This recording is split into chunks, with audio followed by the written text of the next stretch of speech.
And now you probably discovered that you're not experiencing the kind of success that you wanted with those other programs to begin with. What happens is you got a guy out there with a big fuzzy hat, paints his fingernails black, and teaches you how to do magic tricks. And for what reason? To impress women.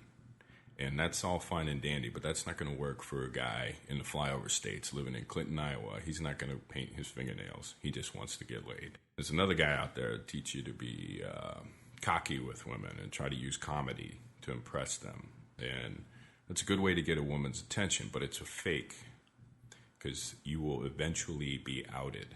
See, the initial attitude that you use to catch a woman is the attitude that you have to use the entire time. And a couple of great pickup lines and a couple of negative hits may get her attention, but eventually she's going to discover who you are.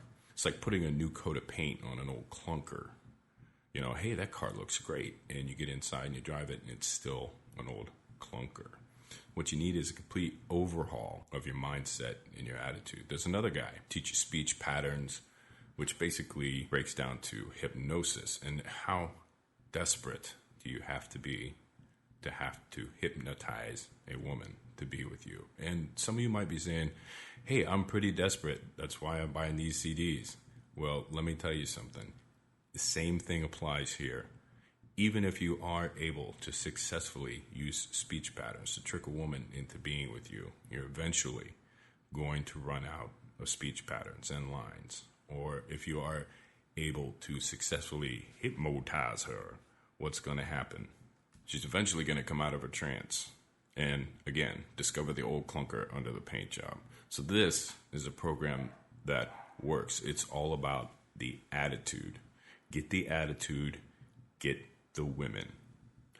What do women want when we say that you need to get the attitude? Well, first of all, you can't pay one iota of attention to what women say they want. Because a woman's going to say, oh, I want a nice guy, a guy that can be my friend, someone who's in touch with his feelings and does things for me, yada, yada, yada. Annoying and on and on. And if you do that, that's a written ticket to disaster. That's not going to work. So don't pay attention to what women say. Pay attention to what women do. What they say is, oh, I want a nice guy. And what they do is they fuck the bad boys. And we'll talk about those guys in a little bit and how you can become one of them without being a complete asshole. So what it really boils down to, what women want, if you really, really press them, say, why did you sleep with a guy? Say, I don't know, he just had that certain something, and they can't quite put their finger on it. And that the certain something is the attitude. Women are instinctively attracted to a man, and you cannot convince her to be attracted to you with logic or with magic tricks or running around with a pineapple up your ass in a bar trying to impress women. Being cocky and being funny for a short period of time is not going to convince her that you're the type of man that she wants to be with. You need a complete overhaul of your attitude, and we'll talk about what that is. So what's the problem with this whole nice guy attitude anyway? Well, the big problem is that it doesn't work. Where does that come from anyhow? You know, your mom probably told you, oh, be nice to her, be a nice guy, bring her flowers, do things for her. Your sister probably told you that. And like we said already, women probably tell you this, and it never works. If it did, your mom would be a dating genius, and she's not. Where your mom's advice comes from is making your mom look good, because she raised you, and she wants the world to think that she did a good job. So she tells you to be a good guy. And it's okay to be a good guy, but you don't want to get a case of the nice guy. You don't want to be a woman's friend, because women don't sleep with their friends. And a lot of guys take the approach, I'm not going to blatantly hit on her. I'm not going to show my sexual interest. I'm not going to let her think anything other than I want to be friends with her. And then after a while, after I put my time in, and she sees what a great guy I am and all the gifts that I give her, and I change her oil, and then I buy her things, and I take her to dinner, and we talk, and we talk, and we talk. She's going to wake up one day and discover what a great guy I am, and decide to be attracted to me. And let me tell you something. She decided a long time ago that you are a friend. And once you're in the friend zone, that's where you're going to live. Now, we do have a couple of techniques for getting out of the friend zone, but we don't recommend it because it takes a lot of work. And there's no reason to get zeroed in with a case of one-itis where you have to have this one particular girl. Because women are like buses. There's another one coming along in 2 seconds. And hot women are everywhere. We talk to guys all the time. They call us for consultations and they say, I don't understand it. I bought this woman a car. I put her up in an apartment. I pay all her bills and she's still not sleeping with me. Well, guess what, Charlie? That's why she's not sleeping with you. Because it's a simple equation. Getting women is a simple mathematical equation. If you have more invested in her than she has in you, she will walk. On the other side of the coin, if she has more invested in you than you have invested in her, she is yours forever until you decide to cut her loose. And that's the way that it should be. Let's talk a little bit about the history and the battle of the sexes here.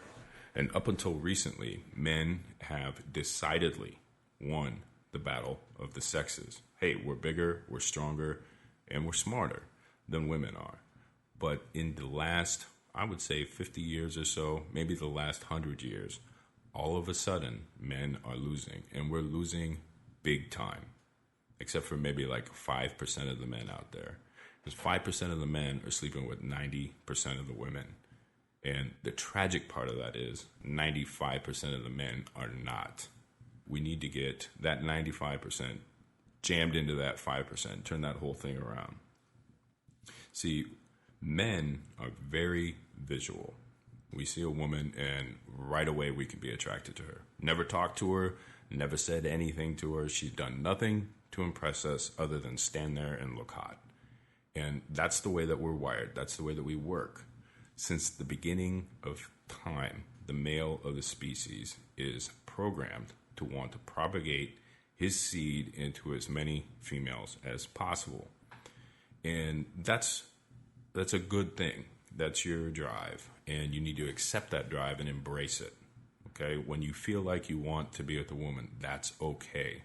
That's where we come from. That's what we do as men. Women are programmed to propagate the species also, but they're definitely not as visual as men. And that's good news, so we don't have to all look like Brad Pitt and be a movie star to get laid. But they are also programmed to be much more selective. And why is that? Women stand a lot more to lose in a relationship over the course of time. Things like child rearing, just giving birth in general. If they're going to go through that entire thing, they need to know that a man is going to be there and provide for her and protect her. So she will test you. Women can't help this. They might say otherwise, but don't believe them. Starting in high school, their first boyfriend, they immediately start looking at him as a long-term partner. Now, they may know they're only going to date him for a while, but they can't help it because it's an instinct. If you think back to high school, girls would take their name. Maybe their name was Jenny Jones and their boyfriend was named Charles Manson. And she would write down on her little notebook there on her desk, Jenny Manson, just to see how it sounds. And that's that instinct coming through. They're looking for strong protectors, strong providers. They're looking for a man. So when a woman gives you shit, when she comes back at you, when you hit on her, that's not the time to walk away. That's the time to stand there and pass the test. Here's the dirty little secret. Women crave structure. They are looking for a man to make decisions for them. I don't care what they say and what you see in the new feminism and all that.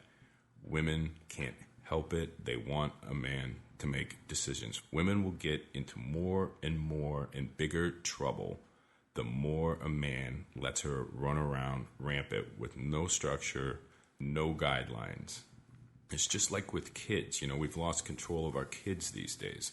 And kids also crave structure. All you have to do is lay down the law. We got them on pills these days. We put them in timeouts, and they are worse than ever. Now, I'm not saying you smack your kids around. I'm not saying you smack your women around.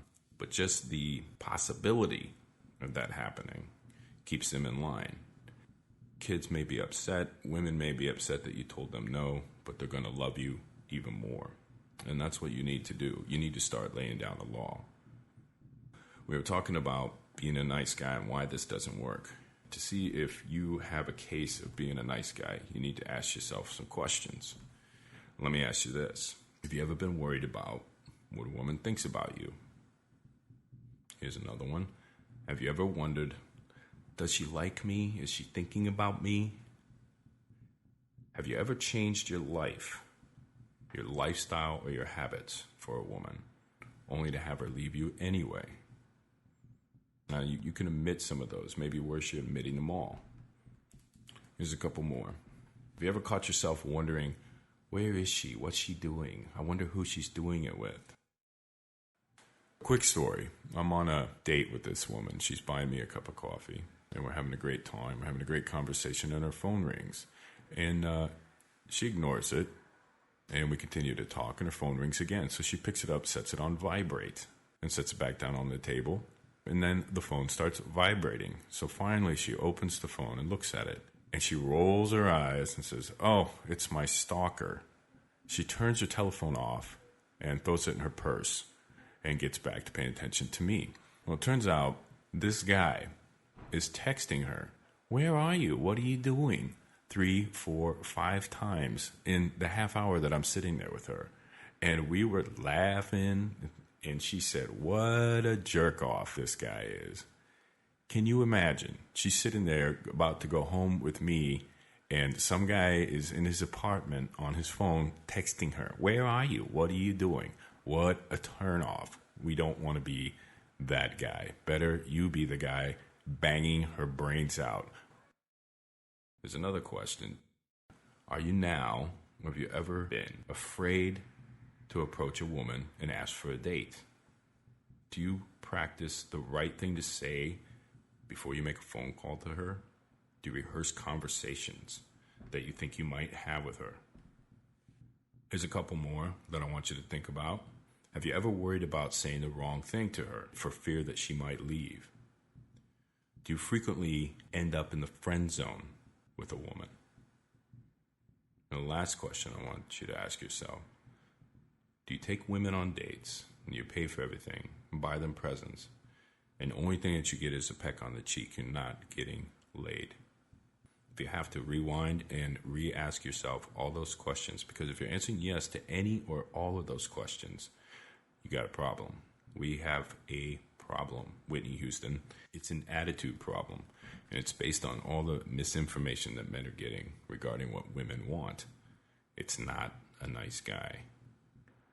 So if you have a case of the nice guy, we need to kill that guy. Because here's the dirty little secret about nice guys. Nice guys really don't like themselves. A nice guy thinks that his desire to be with a woman, his God-given instinct to want to have sex with a woman, is a bad thing. He thinks he's a pervert, and he thinks he's a creep. And he doesn't like himself. And he doesn't have confidence, and he doesn't have the attitude. And he's afraid that women and everybody is going to find out all about him. He's an approval seeker, and he runs around trying to impress women, like I said, with magic tricks, or like with cocky lines, or like with hypnosis, or whatever, instead of just being the man that he was born to be. No, maybe that makes sense to you, maybe it doesn't. So why can't I be nice to a woman? Why wouldn't she like that? And then, like we said, it's okay to be nice. But see, here's the problem. Women need every comfort imaginable these days. We used to knock them over the head and drag them back to the cave of our choice. And that's how it worked for a long time. Until we started building little huts for them. And we started building towns for them. And we started building all kinds of things for them. You go into any bathroom today, a guy needs a razor and a bar of soap. Maybe a towel and his toothbrush, and that's it.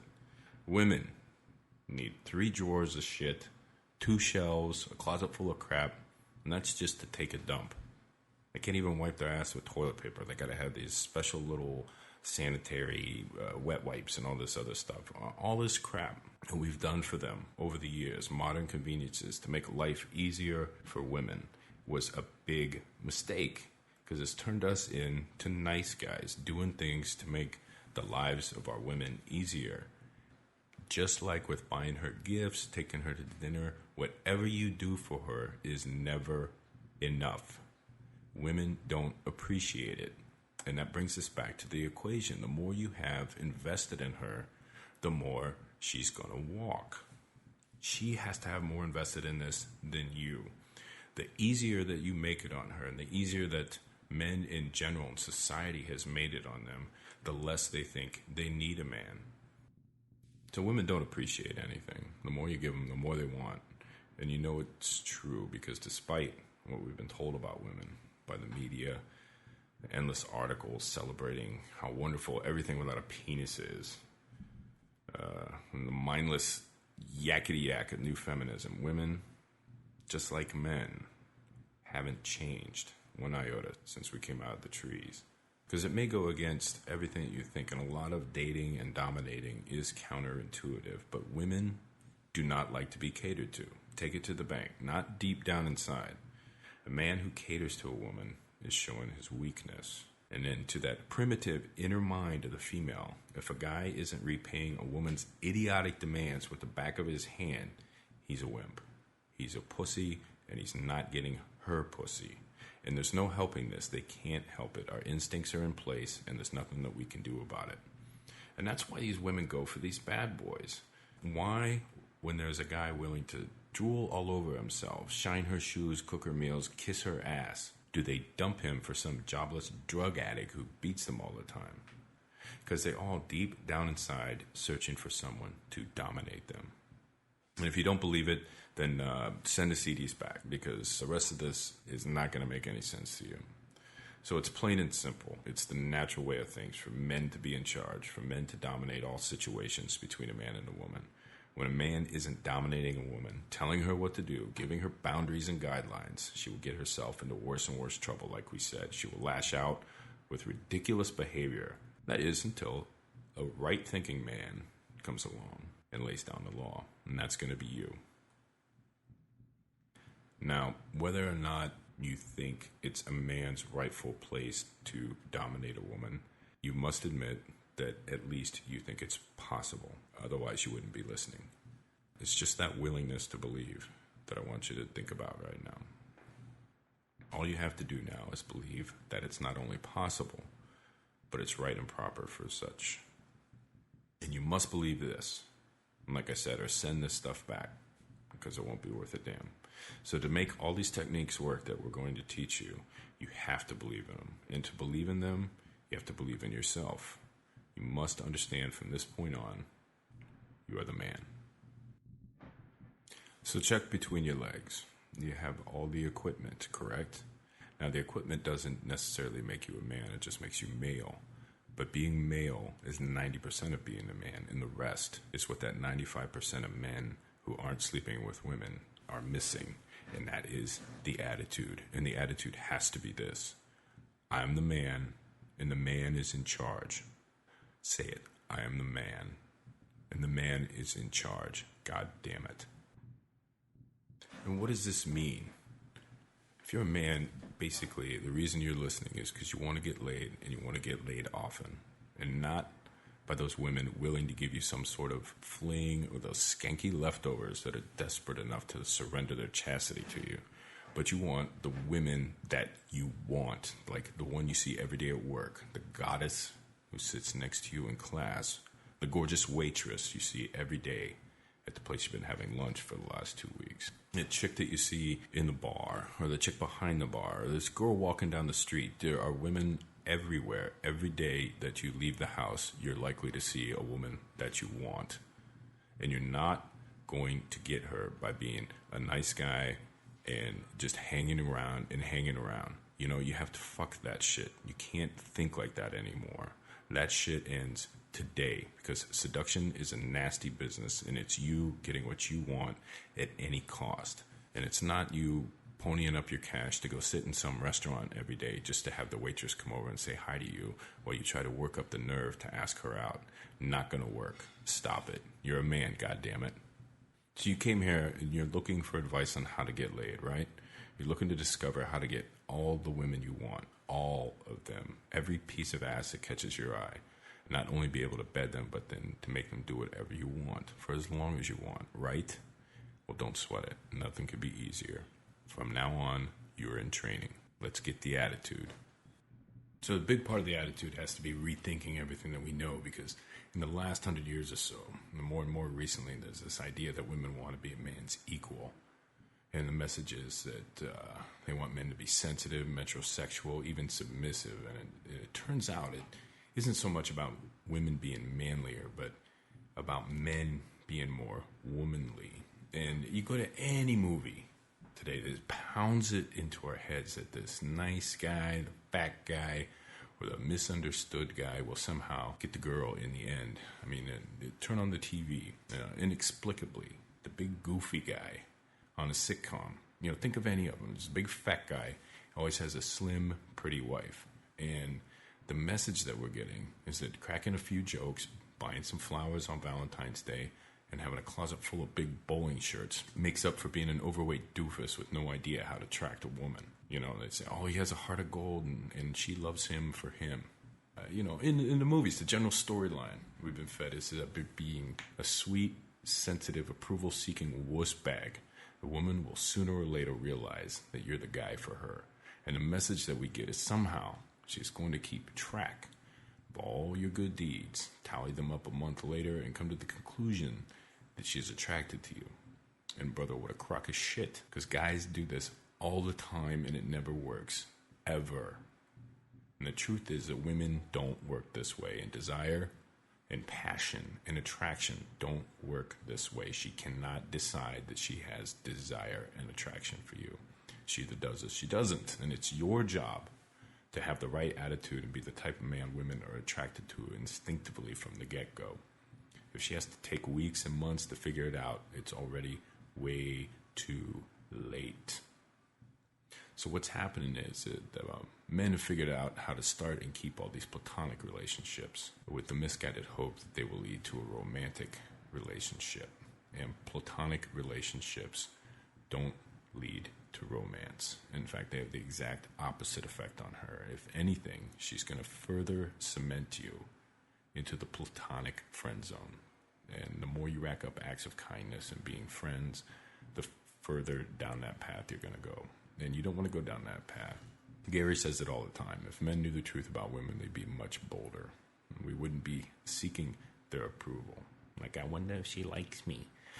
I need to get her to like me. See, the truth is, women are desperate for men. And they are starved for a real connection with a real man. And they are sitting there, ripe for the picking. They're easy targets. And most men have no idea how to go about it. So how do you go about it? First of all, keep in mind that it's okay to want to get a woman. And the guys that hit on women are made to look like idiots and perverts. Some dude in a sports car with gold chains and a cheesy smile and pickup lines. And somehow this sensitive emo guy is going to look like a genius and get laid, and it's not going to happen. And the reality is that wanting to meet women isn't wrong or perverted. It's natural and instinctual. And all the while, women get more and more frustrated because what attracts them to men in the first place is the fact that they are men, and only a few guys get this. So remember that equation that we talked about. Here's another one for you. To get into that 5% of men that are fucking 95% of the women, it's very simple. Your role is to be the man. Your role is to be the woman. And I sometimes wonder what is so fucking hard about this. It should be relatively simple, but it's getting increasingly harder and harder for more and more people on both sides of this equation. Because when men and women aren't in their natural states, things are out of order and there's discord. Let's simplify this a minute. Men are attracted to feminine women. We cannot help it. We just are. And women are attracted to masculine men. They can't help it. They just are. Now, it should be easy to be a man because it's in your nature and it's instinctual. You just have to listen to that instinct and let it out. All the outer bullshit we've been hearing about kissing a woman's ass and being a nice, sensitive douchebag can't override what you already have inside you because it's thousands of years of evolution at work. Just like in the animal kingdom, it boils down to the biggest, toughest male in any group pack, or tribe. He is simply stronger and fiercer than every other male in his group, and as such, he eats first, gets his choice of mates, on and on. And that concept seems all well and good if you are a lion. In that case, it's good to be the alpha male in your group because you live in a small group as a lion. But as humans, we live on the planet Earth, and there's millions of us. And the good news is you don't have to be the alpha male. You just have to be an alpha male. With the state of the American male these days, you don't have to be all that much of one to stand out like a motherfucker. So we're aware that you can't help but notice her. That's how you're wired, and your urges are instinctual, so you don't need to let them command you. She's done nothing worthwhile other than look attractive. That's her job, and it's your job to notice. One of the biggest things this self-knowledge should affect is your attitude, and the attitude in this case has to be that beautiful women are common. That's right. Beautiful women are everywhere. Like we said, wait for it. Another one's coming around the corner. And you have to have the mindset that beautiful women are a common occurrence in your life. Because what happens is a man sees a beautiful woman, and now it's a big deal. He doesn't approach beautiful women all the time. So when he sees one, it's a big deal to him to approach her. And it's not a big deal. If you act like beautiful women are a common occurrence in your life, then it's to be expected that you'll run into a beautiful woman. You can't let her think that you're intimidated by her looks, because you're not. I had a guy call me for a consultation, and he was a student of mine, still is, and he was going to a pool party, and he said there's going to be penthouse models there. And I was like, yeah, so? He goes, well, what do I do? I mean, everything that I've learned, he says, how's this going to work on a penthouse model? And the response that I gave him is that beautiful women are common, and these women aren't any better or any worse than any other woman that you've been with. In fact, maybe they are a little bit worse because, they give it away in the back of a strip club for $50. You can take any of these penthouse chicks and you smack them in the ass, and there's going to be 100 dicks fall out of it. And you're putting this huge value on the fact that she's laid around naked in a magazine. So your job is to not be impressed.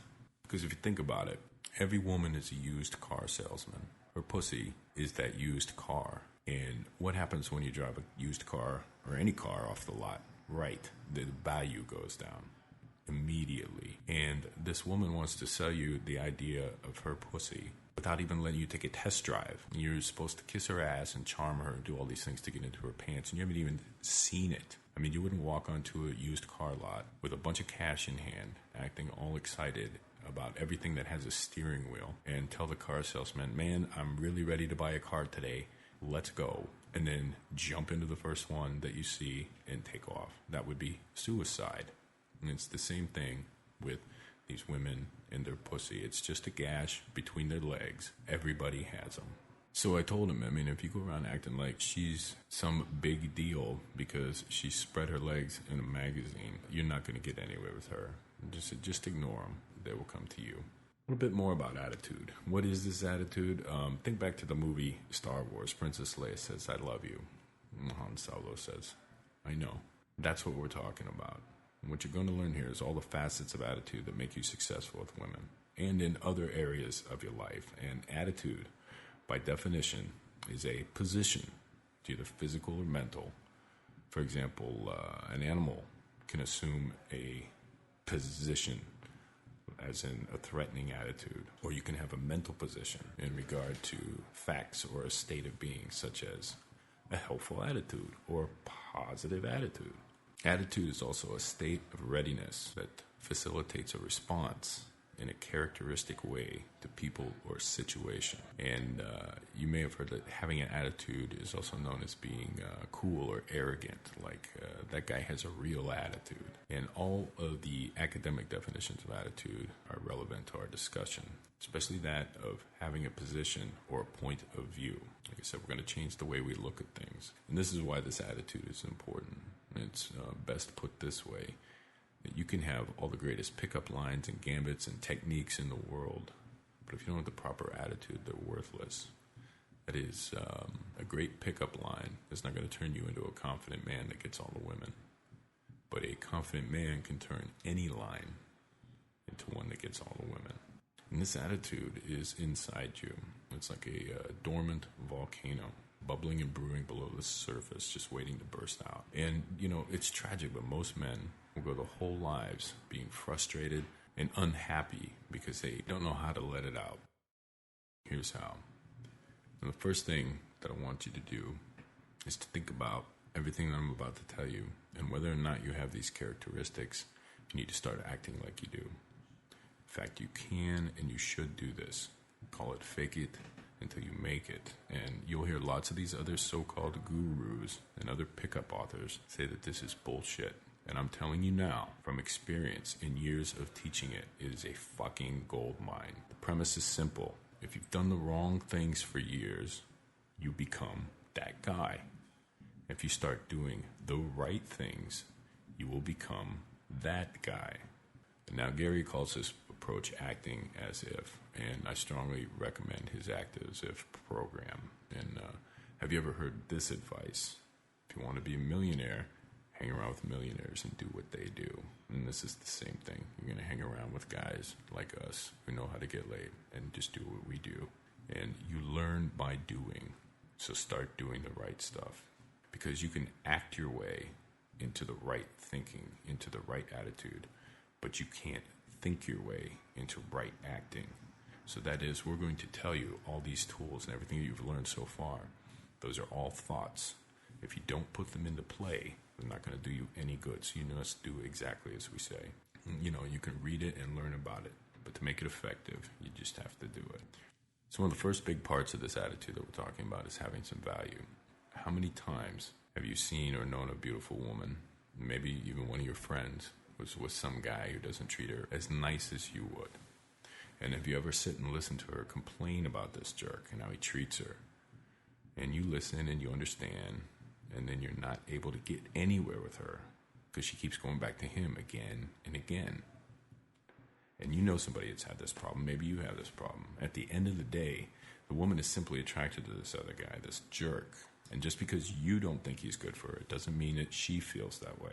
And how you feel about her isn't as important as how she feels about you.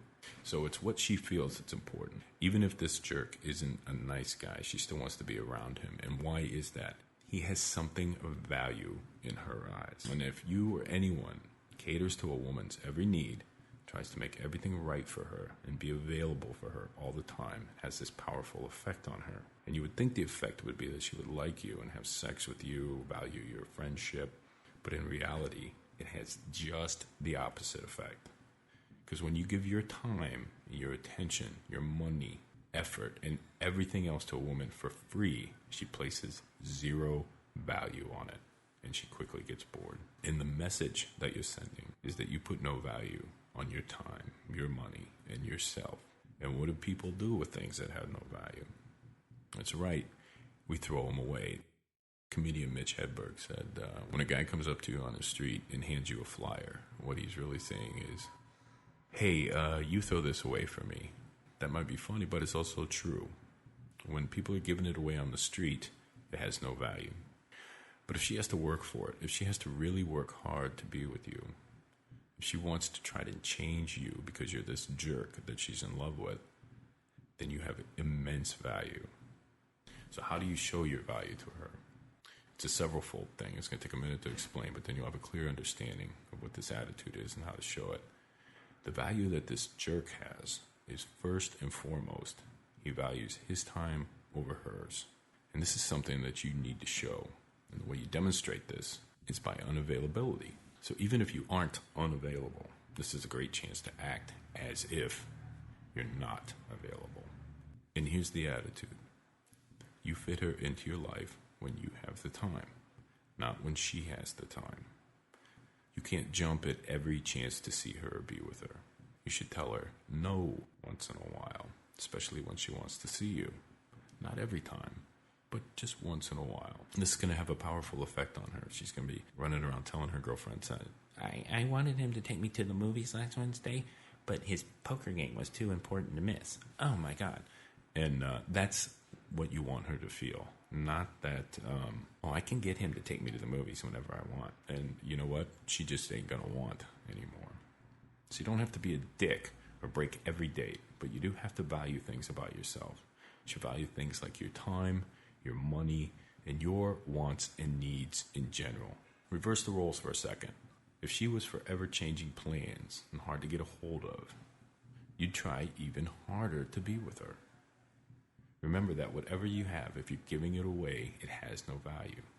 So if she has to work for it, it holds much more value to her than you can ever imagine. And this is where you can start to rule over her. The more time and effort she has invested in this relationship, the more she's going to want to keep it, and she's going to work to keep it. So here and there, make it tough for her to see you so she has to work at it. And never, ever change your schedule around to meet her needs. On the other side of the coin, this nice guy is someone she can get to do whatever she wants, and it requires no effort on her part whatsoever. And she's not going to work to keep him because he has no value. Something for nothing has no value to a woman. So use every opportunity to show this value and put a premium on yourself, your time, and your services. Here's some tips. A great example is telling her whenever you can, you owe me for this, in a slightly non-serious way. Whenever you do anything for her, or whenever you go anywhere with her, let her know that she owes you. And just kid her about it, but the message will get through. Like we said, a great technique is to make dates and once in a while break a date with her. In the middle of a conversation with her, just all of a sudden you have to go. Just leave or hang up the phone. There's a great technique that Gary teaches, and there's a video of him. A girl calls him, and she's talking to him, and this is what you do. You drop into the conversation how cool you are. Just say, yeah, I know you love being with me because I'm so much cooler than you are. And she'll say, oh, really? So, yeah, I'm cool. And she asked him, well, why do you think you're so cool? What makes you so cool? He goes, what makes me so cool? Click, sets down the phone, and then he goes back to work on his computer. And 15 seconds later, phone rings. It's her. He picks it up, doesn't even say hello. He just says, that's why I'm so cool. So if you hang up on her, if you have to leave, you have to go do something, it's guaranteed that it's going to play out in her mind, and she will call you back. Like we said with the example earlier, don't be blowing up her phone all day. Don't be giving her text messages all day. In fact, text messages are only for vital info, like, hey, running late, or I'll be there in 10 minutes, and one of Gary's favorites, get naked and love the hell out of me. But that's it. Those are the only things you use text for. If she texts you and says, hey, how's your day going? Get naked and love the hell out of me is your response. If she texts you and says, hey, do you want to meet me at the blah, blah, blah, blah, blah? Get naked and love the hell out of me. That's the only text you ever send her. Or like we said, running late, wear a skirt, something like that. Again, never break your personal plans to be with her. If you have something that you do, if you're going to the gym with the guys every Tuesday night, and she says, hey, can you stay home from the gym tonight and be with me? Answer, no, can't do it, and go about your business. With all of these techniques, remember, reverse the roles. If she was doing it to you, how would you feel?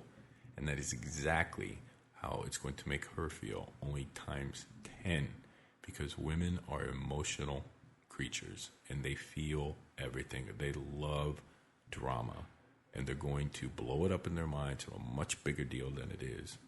And to be honest, it is a big deal. You cannot cater to her every need because she will get bored and she will walk. Another great way to show some value and to create this drama that women love is to create what we call a romantic hurdle. And if you think of any of these romance novels or any romantic movie, majority of the plot has to do with the man and the woman having to overcome great odds just to even be together. And the audience is rooting for them, and it's almost tragic if they don't get together after all they've been through. You know they're going to get together at the end of the movie, but that's what you want because of the obstacles they had to overcome. And any obstacle adds great value to a relationship. It means the relationship has value because it has to be worked for. Even if it's something small, like I'd kiss you right now if there weren't so many people staring at us. It's a simple way to create a small romantic hurdle, a small romantic obstacle. And it's anything that has to be overcome, anything that she has to work for. And this explains why women are so invested in the jerk guy and the bad boy, because she has to work at her relationship with him. And she would just love to somehow change this guy, to make him into the nice guy. He himself is the hurdle, and she waits patiently and hopefully for the day that they'll be able to be together all the time the way she wants. But he just cares too much about himself and his own life right now.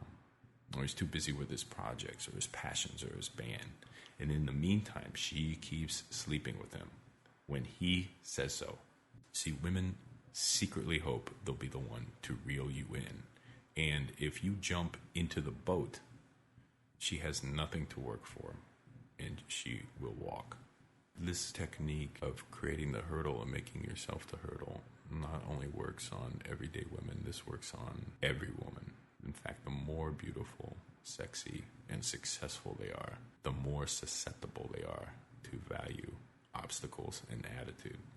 Beautiful women have a plethora of supplicating guys around them, and it bores them to tears. And then here comes this jerk, and boom, she can't help herself because you stand out like a motherfucker. So a few things to keep in mind before we move on to the next section.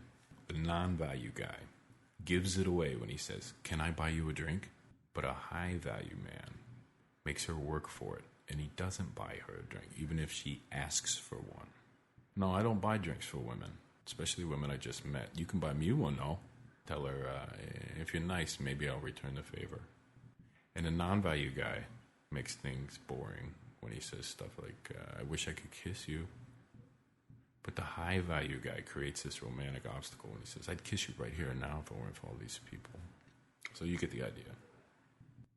Let's talk a little bit about being the man. Remember earlier we said, I'm the man, God damn it, and the man is in charge. A man has some general characteristics when it comes to meeting women in relationships and seduction. He is not a pussy. He is not needy or clingy. He stands his ground, and he has integrity. And we're going to talk about all four of those things. First of all, not being a pussy. Does this mean the extreme opposite, like picking fights and flexing your muscles and dishing out insults? No, that's just being a dick. So how do you not be a pussy?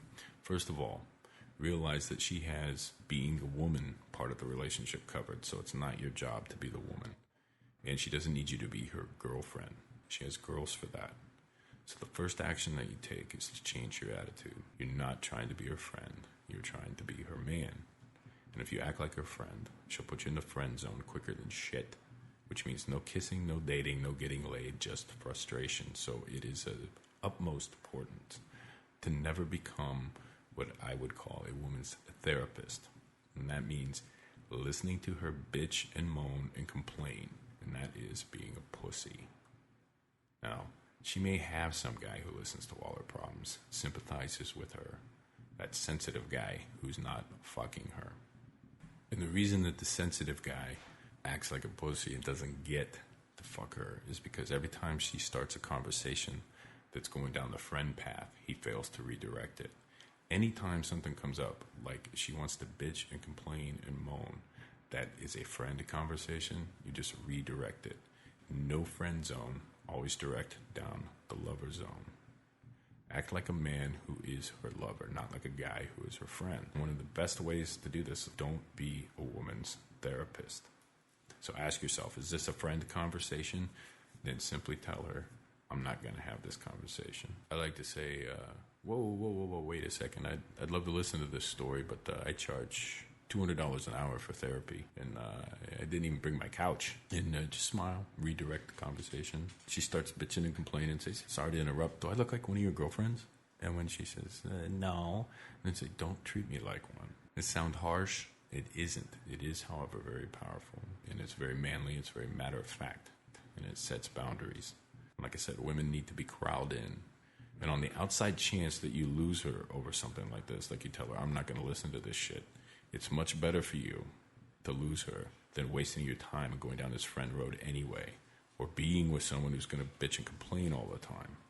Now, she may be caught off guard when you start redirecting, but she'll respect you for it and she'll remember it. You aren't one of those guys that listen to all her crap like her friends do. And just tell her, hey, I've tried this before, haven't had good luck with it, so I'm not going to be your therapist. That's all a good example of not being a pussy. You just don't take her shit. You walk out in the middle of the conversation if you need to. Now, the second thing that we talked about being a man is you're not clingy and needy. And paying her too much attention, especially early on in a relationship, is a big mistake. Because once all the mystery and tension are removed, a woman can become disinterested fast. So ask yourself, are you paying too much attention to her with things like, I'm constantly calling her, I'm constantly texting her, or I'm emailing her every day, or I'm driving by her house? Not only does this annoy her, it removes all the sexual tension, and sexual tension is of the utmost importance to a woman in a relationship. Too much attention removes any mystery about how you feel about her. If she knows you are already attracted to her, the mystery is gone, and she doesn't have to work for you. And remember, if she doesn't have to work for you, then you have no value. And you have no value because paying too much attention says, I have no life. I am needy. I need your attention and your validation. And all that shit is unattractive to a woman. And she's definitely not going to see you as a man. A lot of men think the opposite. They think, if I don't call her and let her know I'm thinking about her, she's going to forget about me. And exactly the opposite is true. You have to let her wonder, because when you don't call, that will stick in her mind much more than calling her all the time. And she will wonder where you are all day, so you don't have to wonder where she is. Have you ever sent an email and just checked incessantly to see if you even got a reply? The problem is if you're thinking about her all the time, you can become obsessed and constantly thinking about her and wondering about her. So not contacting her has a much more powerful effect than contacting her all the time. Your motivation in contacting her can never be just to see if she's thinking about you or to remind her about you. So when in doubt, do not call or contact her until you know exactly why you have to speak to her. And if your answer is, well, I was just thinking about you, then don't call. If she is the tiniest bit interested in you, she will wonder why you haven't contacted her, and her interest will grow. This is what goes on inside her head. Why hasn't he called? Does he not like me? Who is he with? He has a busy life, etc., and on and on. But if you're calling her all the time, it's just like the girl I sat with in the coffee shop. So, oh my God, it's him again. What does he want now? Or I have this guy under my thumb. If I ignore him, he'll go away. Or she'll think, oh, it's my stalker again. You could see the big difference. So if you pester her, she'll go into a no response mode. And she's going to be hoping you'll either get it or just go away. And this starts a vicious cycle. And her non-response to you is going to trigger something in you called frustration attraction. And this is a condition that happens to someone when they are on the receiving end of a breakup, for example, and they still want to be with the other person, but now they want to be with them even more so. And you've been there, I know you have, at that place where you just have to call, you have to email her, or worse yet, you just want to drop by. It's a tough habit to break, but it's one that you have to break. Because what you want to do is create frustration attraction in her when she's frustrated with you, that she can't get a hold of you all the time, that she can't get you to do what she wants you to do. It causes major attraction in her. So little things like don't answer her questions directly. This is one of Gary's. Hey, what kind of car do you like? One that gets me where I'm going. Stop bothering me with these questions. And a great technique, especially if you're having trouble with this, is just leave your phone at home one day. Go to work without your phone. And it's very empowering, actually. Speaking of the phone, this is a good way to handle a phone call. Like we said, when you have a reason to call, it's good to call. Like to set up a date. Hey, I'm picking you up tonight, 9 o'clock. Be ready.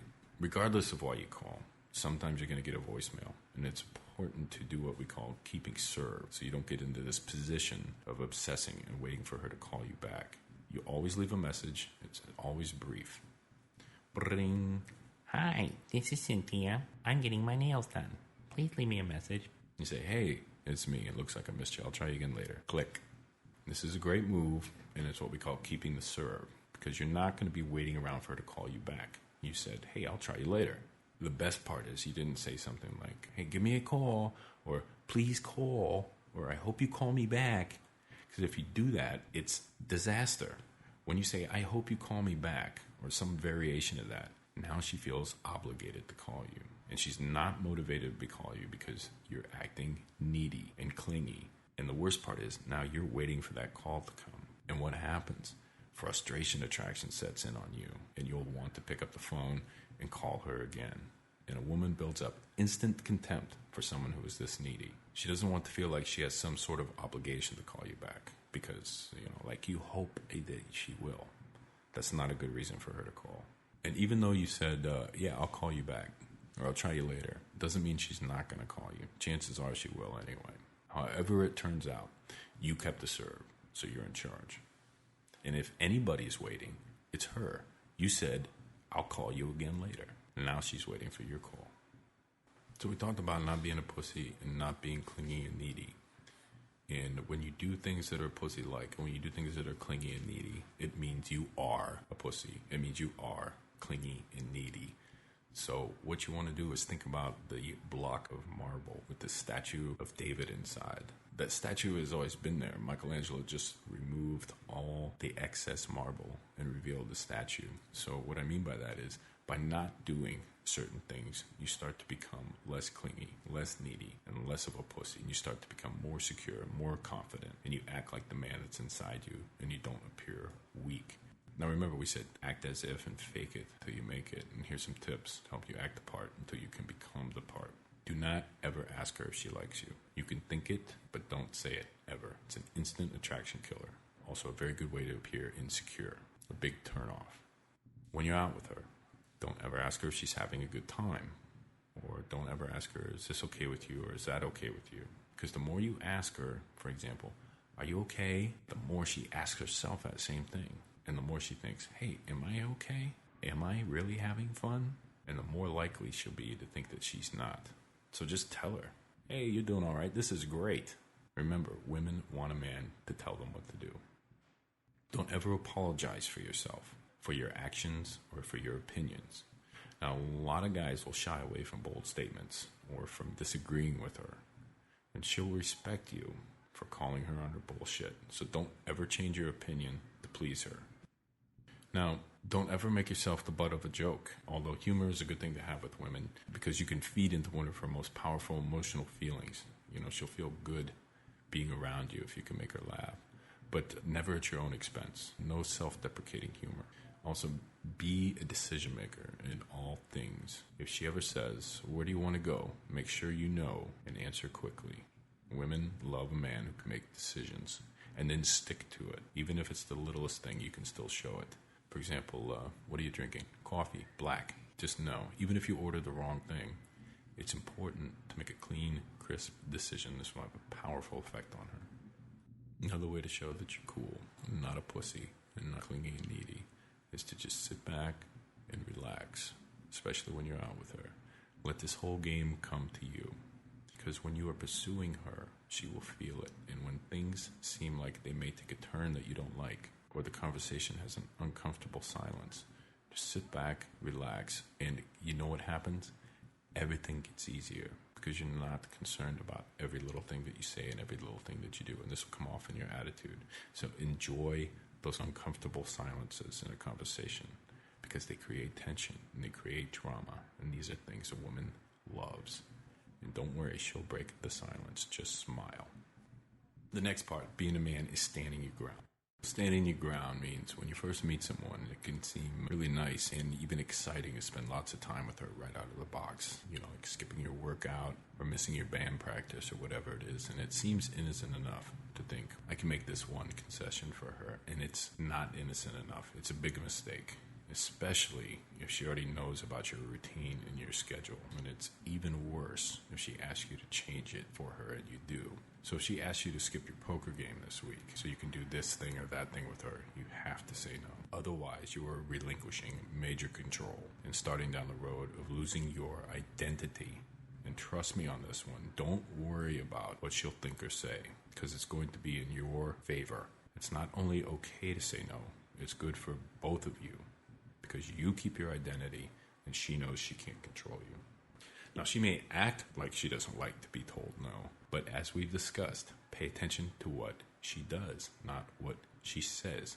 She will work harder to spend time with you and she'll respect you for sticking to your guns. Translation, you have value.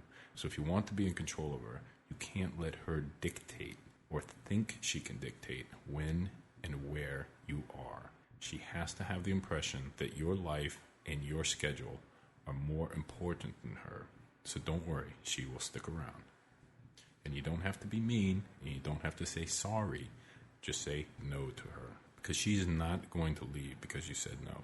And it may even frustrate her. But again, there's got to be some no's in this relationship. You set precedent and let her know there's going to be some no's in this relationship. And this is better than starting down the road to her getting used to telling you what to do and you doing it. Just because she has the pussy doesn't mean it's made out of solid gold and she gets to run your life. And the bottom line is she has a pussy, but not the pussy. Definitely not the only pussy. So as a rule of thumb, when it comes to changing your plans, you have to ask yourself, if she weren't in my life right now, what exactly would I be doing? Or what exactly would I want to do right now? And that is what you're going to do. Fit her into your life around your schedule. And this goes for everything about you. You don't change your look for her. You don't delete numbers in your phone for her. You don't reschedule your workout for her. You don't miss any guys' night just to be with her. You never do anything for her because she complains. The result is that you will get her to like you for who you are, and she'll be attracted to you because you're able to be yourself, be a man. And it may be the first time she's ever even heard a guy tell her no, and you're going to stand out like a motherfucker again. Now, the other thing that you don't want to do is to kiss her ass. Standing your ground is a multi-layered cake. A lot of guys jump at the chance to kiss a woman's ass because they think this will establish a connection with her. And it's a fake connection. You know, they'll say stuff like, oh, yeah, you're so right. Oh, you are brilliant. We have a lot in common. And fake connections break down fast. And if you show you have no spine, you are in supplication mode, an instant attraction killer. So don't ever pretend to like something just because she does. If her favorite band sucks and she asks you, then tell her, yeah, they suck. And they've sucked for a long time. And stand your ground. So we've talked about not being a pussy. We've talked about not being clinging and needy. And we talked about standing your ground. And the fourth element of being the man is to be decisive no matter what. When I first discovered this, I was absolutely floored the first time I realized how much women respond to the decisive man. Being decisive and giving direction can be summed up in 3 words. Don't ask, tell. Don't ask, tell. You can ratchet up major attraction in a hurry if you're decisive and take charge. Because men do things, direct things, and think things. And women love that because they don't want to have to do, direct, or think anything. So a lot of guys are really wishy-washy about making decisions. Like if you want to call her and set up a date, you just say, I'm picking you up at 9. Be ready. Wear something nice. Click. Don't ever get into a conversation like, well, where do you want to go tonight? I don't know. Where do you want to go? Always know where you want to go. First of all, you're not going to end up going to some joint that you don't want to go to. Second of all, she's going to respect you for making the decision because she doesn't want to have to make it. She wants to be told, so tell her.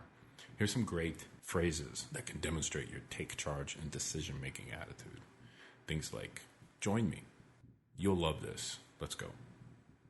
You go into the table, you point to the chairs, sit down. Or tell her, we're going to the sushi place tonight. Tell her, take your shirt off. Or she's being a bitch, tell her, stop it. She does something you like, say, yeah, do that again. She does something you hate, say, I hate that shit. You're ordering coffee, remember, coffee, black, boom.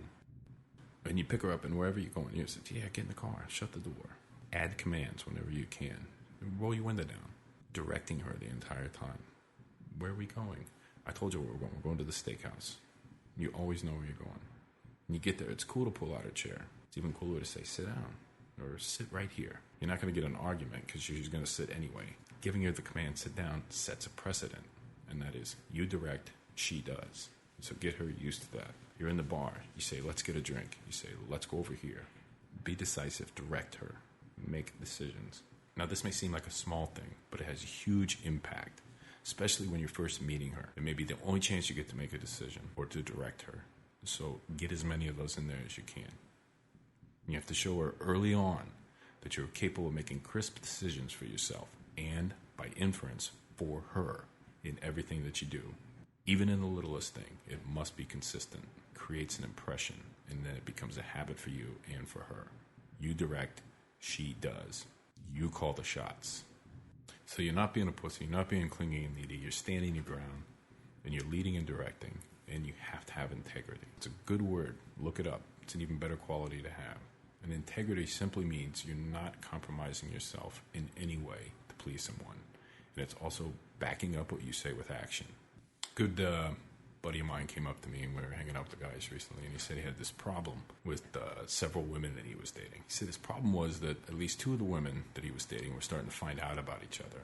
And I said, what do you mean they don't know about each other? And he said, yeah. And that was on him, because you have to always tell them first thing up front. If it's your intention to date more than one woman, and it should be, or not to settle down with the first woman that you start dating, it's imperative that you tell her all of them up front. So even if you're single now and you just meet a woman, if it's your intention to date more than one woman, you need to make it known. This goes back to our point about being true to oneself. Wanting to date more than one woman at a time is perfectly natural. It's okay. It's okay to let it be known. In fact, you need to let it be known. And when you feel this way, you'll be acting accordingly.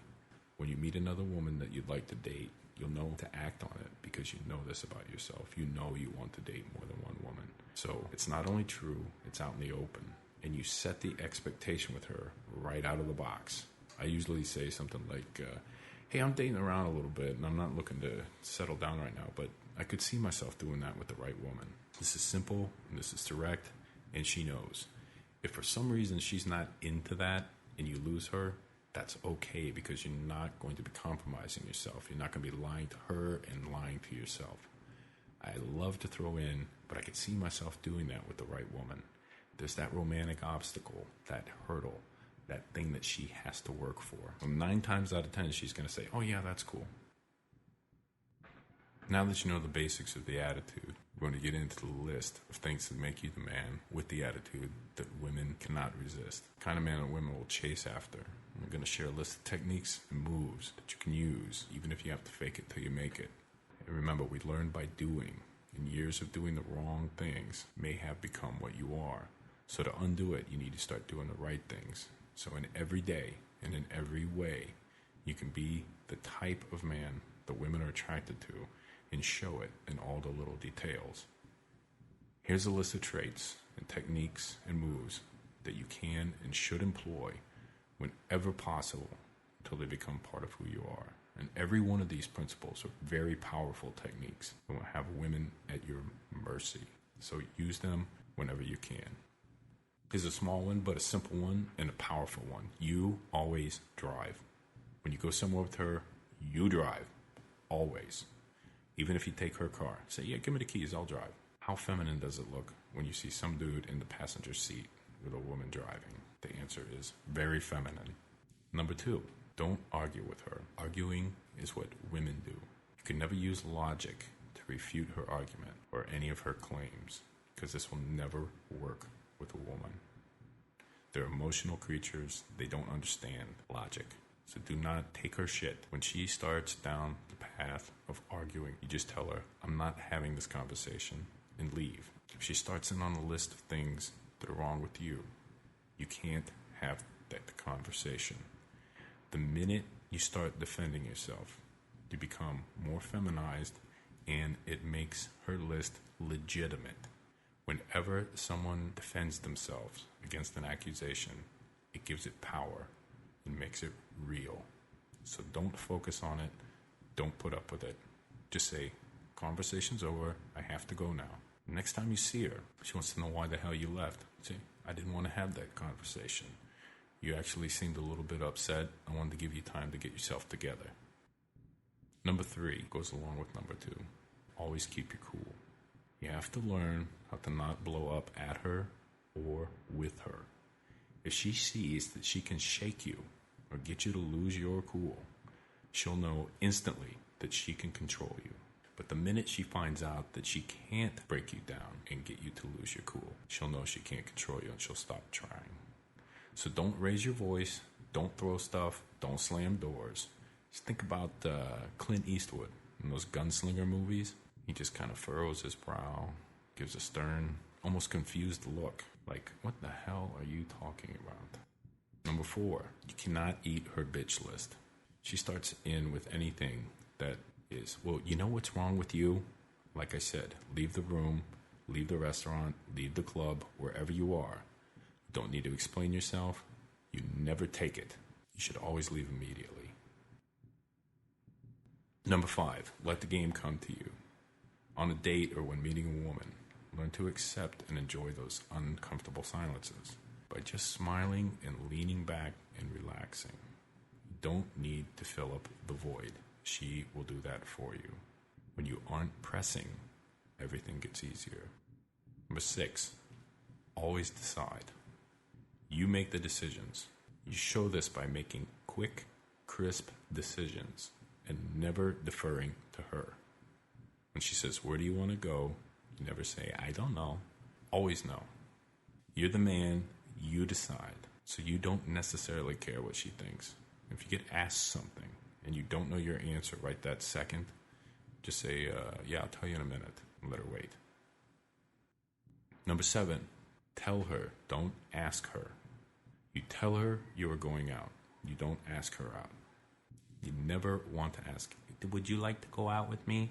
This principle is very important. It's a control move and it's a dominance move. Use tell, don't ask whenever possible. I'm going to the gym is a manly thing to say.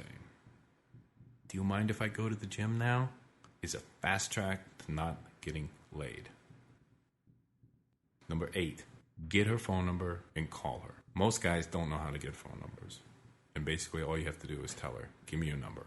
And when you get it, most guys are afraid to call her. You always call her. That's why you got her number in the first place. And you always leave a message if you get voicemail. Just like we talked about earlier. Whenever possible, use her name and let her know who you are and how you met, and keep serve. Say something like, hey, Crystal, it's the fabulous guy you met at the library. Looks like I missed you. I'll try again later. Click. Regardless of what you heard, there's no rules about when to call after getting her number. I always call when I feel like it and when I have something to say to her. And that's it. Number 9, texting. As we mentioned, a quick text. Try to limit it to vital information. Like, I'm running late. Here's my number. Or I have to cancel. Or call you later. That's it. Women love to blow up each other's phones with tons and tons of useless text messages. Men are busy, and we don't have time for all this idle chit-chat.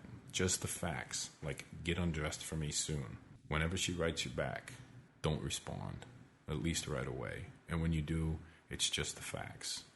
Hey, get naked. Here's a fun technique, number 10. It's the quick click.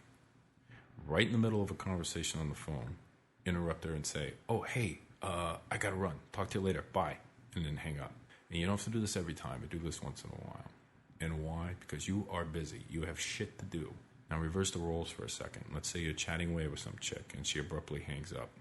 Oh, I gotta go. And you're like, what the fuck? See, now you're sitting there wondering, worrying, waiting. What did she have to do? Where did she go? You should do that to her. So always end the conversation first. And whenever in doubt, say, oh, hey, I gotta go.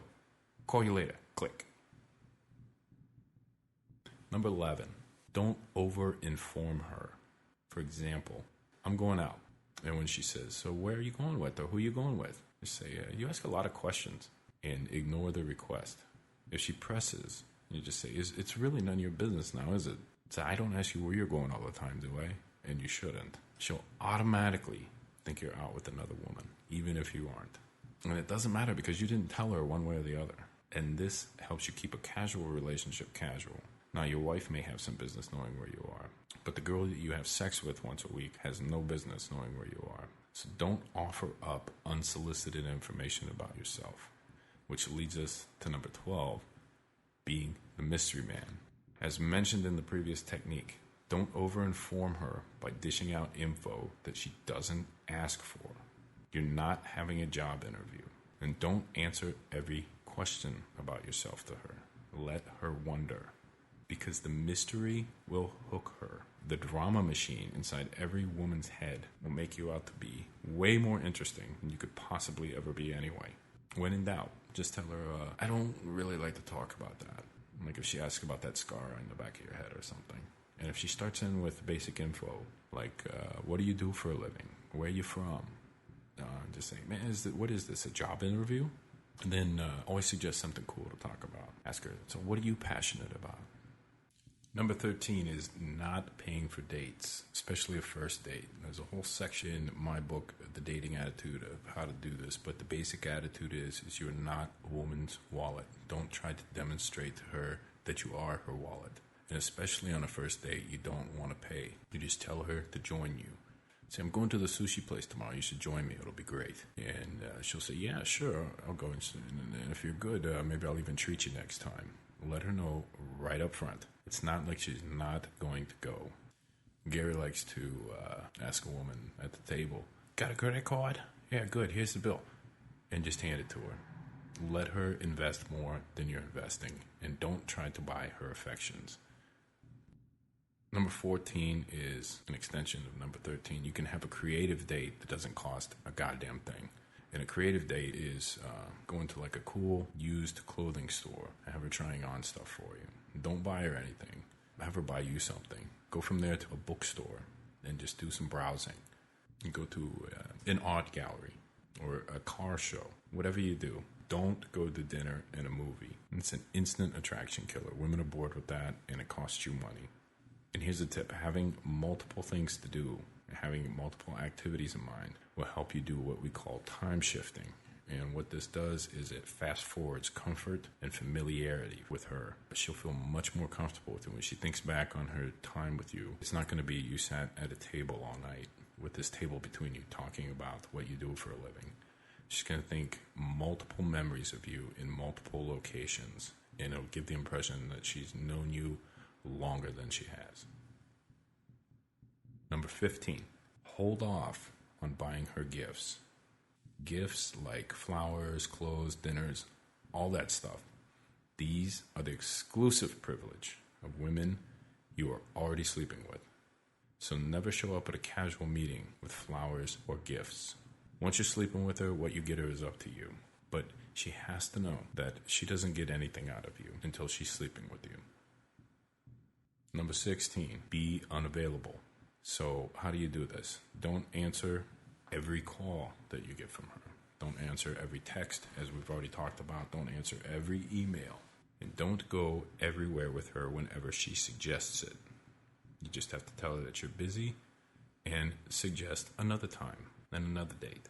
Having a life is very attractive to a woman, and making her work for your company will have her more invested in your relationship. And again, it gives you value. You can't be unavailable all the time. You want to see her sometimes. So every once in a while, just throw it in there when she says, hey, let's get together tomorrow night. Say, oh, I can't. Maybe Sunday. Okay, call you. Number 17, we've discussed, don't be her therapist. Listening to her problems and trying to help her is what her friends are for, her female friends. And you don't want to come off as either female or her friend. So don't act like it. And if she starts in with her list of problems, you must stop her. Just tell her you don't think it's wise for you to be a woman's therapist, from experience. And if she persists, tell her you're going to charge for your time. Redirect the conversation. Number 18 is acting as if. For example, wherever you are, act as if it's fun and exciting. Act as if you are her lover. Act as if you are always in a great mood. Act as if you have women all the time, wherever and whenever you please. Not only will this change your attitude and your success, it will make her majorly attracted to you. Always act like a champion. Number 19, you need to pay attention to your look and your details. Kids and frat boys are not men, and they don't have to worry about their look. So, for example, if you're unaware of all the extra hair on the back of your neck or growing out of your ears, become aware of it. Get it handled. Women notice these types of things when it comes to your look and your grooming. And having your details together is a great way to show your status and your social and sexual awareness. You know what I'm talking about. All bushy, extraneous hair should be taken care of. And if you think that's feminine, you're wrong, because women expect us to pay attention, just like we expect them to pay attention to detail. And the only reason that you want to do this is to stand out like a motherfucker from all the guys who don't have their life together. For example, you don't need $1 million watch to have a watch that looks like $1 million. So be clean, smell good, walk tall, shine your shoes. In fact, shoes are the number one detail that women notice. When all other things are equal, they will sleep with the guy who had the best shoes. Take that to the bank. Number 20, be a woman's medication. For when she's in a lousy mood, she should want to come and be around you because you are not miserable. You are upbeat, you are positive, you have a life. When she's around you, she should get a healthy dose of good vibes. She should feel good, because every other guy in her life is going to bitch and complain about what a lousy day he had, what a lousy job he has, his this, his that. And the result will be that she can't wait to get a hold of some vitamin U. Every time, be positive. Number 21, cancel on her. Again, every once in a while, break plans that you have made with her. And this has a powerful effect on her and how she feels about you and how much she'll want you. It's another romantic obstacle, and it creates frustration attraction. Reverse the roles for a second. How would you feel if you're looking forward to a date and then all of a sudden she calls and breaks it with you, but she promised she'd see you again and she had to reschedule? You would start to get obsessed with what happened. Why did this happen? And that somehow she values her time more than she values you.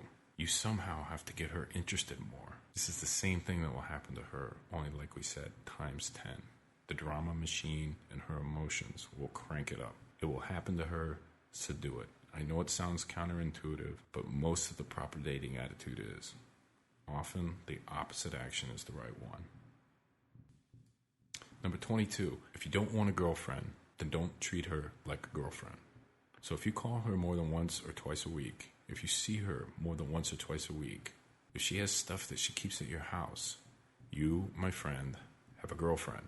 And then she's going to start acting like one, which is a major headache, especially if you want to date multiple women. So like we discussed, always let a woman know right up front that you aren't looking for a serious girlfriend right now. But make sure that you throw in, but I could see myself doing that with the right woman. She'll know what to expect, and she'll try to show you that she is the right woman. Number 23, always show your value. Dropping in little lines in the conversation like, well, yeah, that's because women love me, shows your status. And you have to say things like that with a dead serious tone and never kid about it or be sarcastic about it. Just like, yeah, women love me. And remember, no jokes about yourself either. So you never put yourself down in front of her. What you want to do is compliment yourself in front of her. And just say, damn, I'm good. Or tell her how spectacular that you look today. It's like, man, I look great in these jeans, don't I? Number 24, don't break your plans for her. You have to have some non-negotiable nights or activities. You always go to the gym on Wednesday night. You golf on Saturday afternoon with your business partners. You play in a band and it comes first, whatever it is. You will get to her when this stuff is taken care of. She needs to know she is part of your world, not your whole world. Number 25, bust her chops once in a while. You may have heard of this technique before, and the big mistake most men make is being rude. Basic attitude here is that you aren't kissing her ass, and you're a bit challenging. But be careful to never make fun of anything physical about her, like stuff she doesn't have control over, like her nose or her height. But it is okay to bust on what she's wearing, like her blouse or her fingernails, or even her hairdo. The key is that it must be lighthearted. So, for example, this is a good one. This always works. Say, hey, are those nails real or fake? And it doesn't matter what her answer is, because you can just say, oh, yeah, well, I guess they look all right. Well, if she says something stupid or makes a mistake, let her hear about it. If she busts back on you, like if you kid her and she kids you back, Just laugh and show that you can take it, because this is a great sign if she starts teasing you back. You think about it, on the playground as a kid, boys always teased the girls they liked. It was an instinct. They couldn't help it. And the girls that were interested came back for more. They would hit the boys that they liked. And this hasn't changed.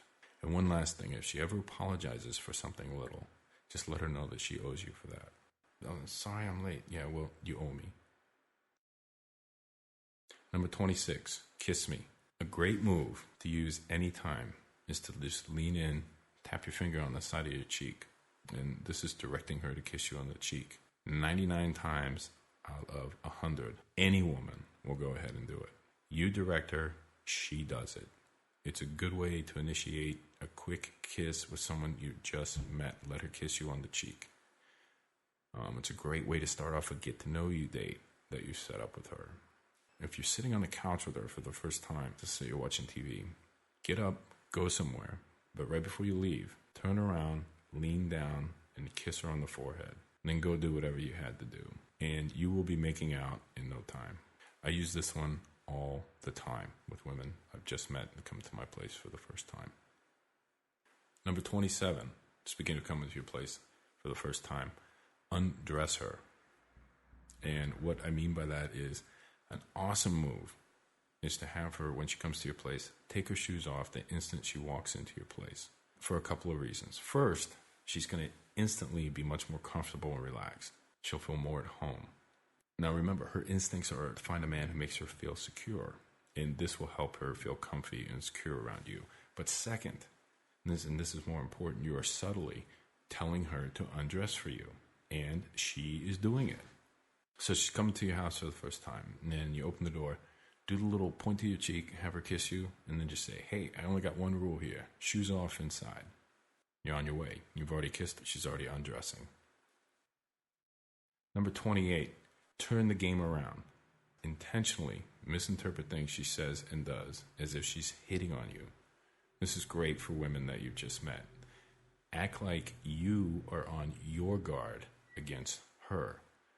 Let her know that women are constantly trying to pick you up. Phrases like, we just met, or you have to take me to dinner first. Number 29, give her the eyes, feet, eyes. This is a great technique to look her over and make sure that you're smiling at her. So with any woman you just met, look her in the eye when you're talking to her and when she's in the middle of her brilliant statement about whatever the hell it is. As you look in her eye, pan down to her feet and then back up to her eyes. You just checked out her entire body in about 2 seconds.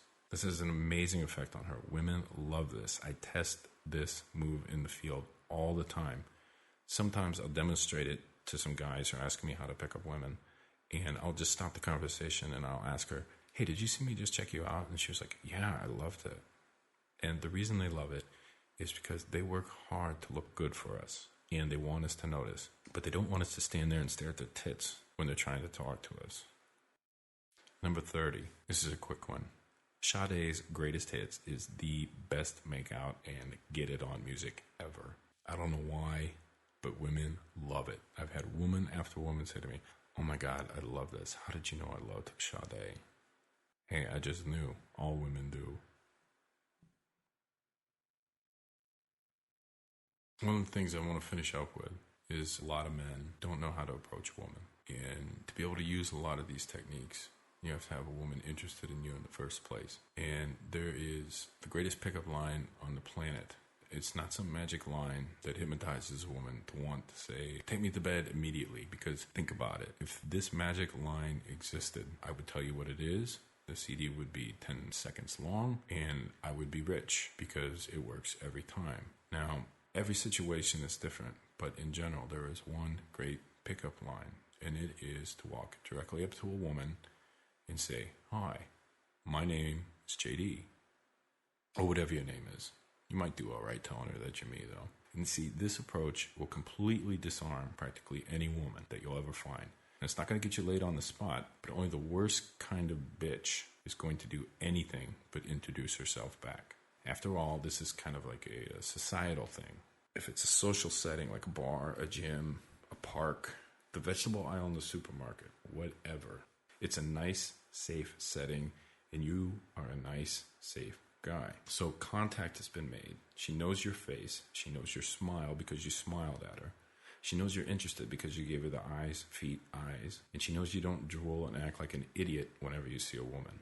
So now she's thinking about you. If this is a situation where you can wait until later to strike, go ahead and wait every time. Let her keep thinking about you. Let the mystique of you build up in her mind. Like we said, women have these amazing imaginations and drama machines until the magic moment when you can finally call her or reapproach her, and then let the games begin. I have tons of female friends, and they all tell me that I just wish a guy had the balls to come up and talk to me in a grocery store. I see a guy in a grocery store, and I wish he'd hit on me. You probably do a lot better in a grocery store than you do in a bar or club anyway, because women expect to get hit on in a bar or club. Keep in mind that the 2 or 3 hours that a woman is in a bar or club are nothing compared to the other 165 hours in the week where she is everywhere else. So a good environment to pick up a woman is anywhere that a woman is. Women are dying to be hit on in the right way because they are just as horny as you are. And most people, by that I mean men and women, think that men are 1,000 times hornier than women. Men just have to have it. They jerk off every morning, noon and night. They have wet dreams when they go to sleep. And most women think that men are playing with themselves right now on their daily commute, in the bathroom, at the office, anywhere, everywhere. And there's nothing wrong with that. Don't knock it. It's sex with somebody you love, right? So what about the women? People think there's no way they can be as horny as men. I mean, men are disgusting, right? And we have sex on our minds every minute. And women are different. They're special. They're clean. They're this. They're that. Fuck that. Stop listening to this programming that's been drummed into your head since you were 2 fucking years old. You're not Jesus Christ. Your mother wasn't a virgin. She sucked dick. So do your aunts and cousins. And so will your little sister someday. They're people. They're human beings. They have needs. And you, my horny friend, should be goddamn glad of that fact. The simple truth is that women are every bit as horny as guys. They have hormones too. And like cats in heat, they've got to get stroked once in a while themselves. But since they can pick and choose a lot more freely than men can, they can wait for the guy who knows how to provide the mood and the atmosphere and the attitude and all that other crap that they need to get them to uncross their legs. So the long story short is, don't let the fact that you want some tie you up in knots. Women aren't any kind of special creatures. They step down off the pedestal during the sexual revolution, and only a jackass would suggest letting them get back up there. Don't let the myths shatter your confidence. Both sexes need to get laid, and with that in mind, get out there and get some.